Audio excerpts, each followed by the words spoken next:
often do you use loaded words and phrases when talking about the issues you might be facing? Things like cost of living crisis and unaffordable housing.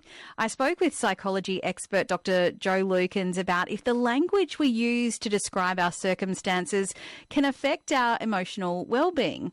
I asked her how labelling a situation as a crisis might impact our emotional response to it. We know that our words are incredibly important, particularly in terms of how they do link with our emotions. The language we use becomes really important. If we're talking in terms where we're potentially escalating a situation because of the words that we're using, then that tells us that it's urgent and it's severe, and all of those kinds of words immediately start to trigger feelings of worry and anxiety. It's really important that we be mind-wise about the language that we use, because it does have a very direct emotional impact for us. There's one thing there's been multiple things that we've been speaking about recently which are very loaded for people already. There are very emotional issues. There's a shortage of housing.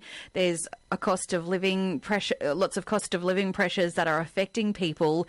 Often the word crisis gets attached to them. Does that make it all feel heavier? It certainly can do. And I think that the biggest distinction is what we're not saying here is let's pretend it's not what it is. So like you say, if there is pressure in our lives relating to particular circumstances, then let's acknowledge that. But let's also be mindful that the words we use are incredibly powerful, and sometimes we use words that can increase the emotionality around it, exactly as you said in the question.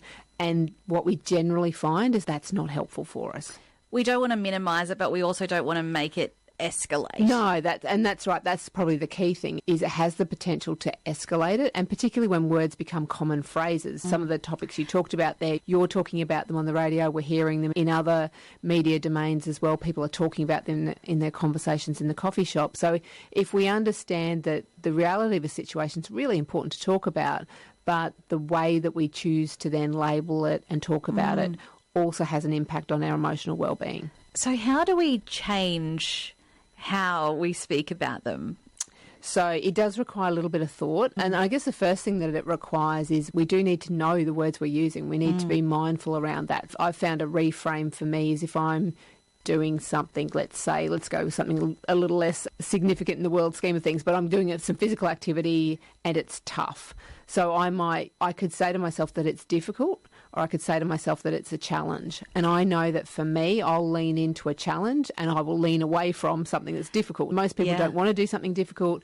But if I say to you, Susan, I've got something here for you and it's really challenging, you'll go, what is it? Yes. You get curious about that. So I guess it's been reflecting on the words that we use, listening to them, and then noticing what impact does that have on my emotions. Yeah. And if it's impacting you in an emotional way that's generally not helpful for you, see if being a bit creative with the words and changing them up a little bit makes you feel a bit better about it without not acknowledging what's going on. Yes.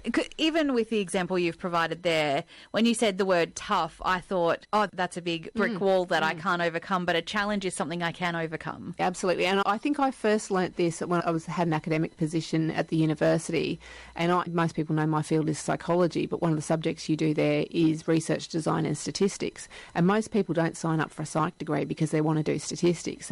So I knew the language I used with students was incredibly important. So if I was going in with something that I knew was difficult, there is no way I would ever frame it that way. I'd walk in, clap my hands and look excited and go, challenge for everyone today, because like you said, many of us will put a barrier up to things we don't like. And it feels more achievable and doable. Absolutely. And if we're describing our life in a way where it feels like it's this swirl of really difficult, overwhelming crisis kind of stuff, then it doesn't help us then equip us well to manage the situation. And I guess we know what happens to us is one thing, but how we respond to it is probably the most important next step.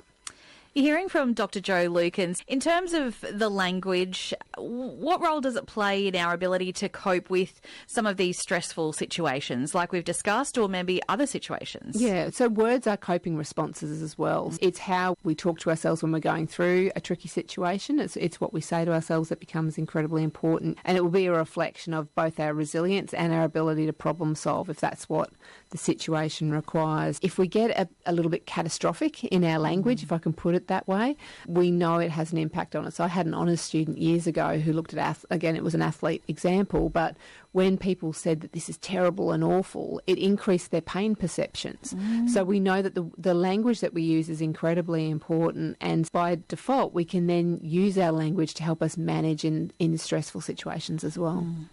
If we reframe words like financial struggles or as economic challenges instead of cost of living crisis, can that actually help our mental well-being? It can, and the reason that it does is because it helps to eliminate some of the sense of panic. So it doesn't make the situation go away, but what it does is that feeling of helplessness that comes with it, which generally, if ever we're saying things to ourselves along the lines of, I feel like a victim in this, I feel like it's hopeless, there's nothing I do makes a difference, you're the villain, all those sorts of phrases that we might say to ourselves from time to time, it generally doesn't get us very far.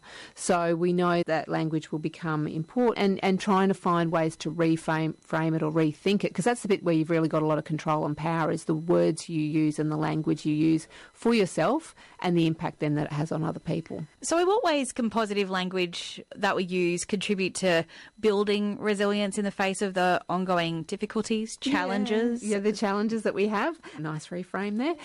So lots of ways that we see that happen. So we've talked before about a growth mindset or a performance mindset. So that's where we're less fixed in our thinking. We see the possibilities. We're open to things changing and getting better. It also helps us in terms of our confidence around our ability to actually do something. So that's why obviously one of the biggest barriers is I can't do anything about this. So having some agency. Absolutely. It really builds that capability there, helps us with our problem solving. And the other thing that it does is when we use language that's more helpful, often that is a better way to connect with other people. And so then mood's contagious. So then if we can build some sort of hope around finding a solution, then that might rub off on those that are around us and those that support us as well. That's psychology expert Dr. Jo Lukens there.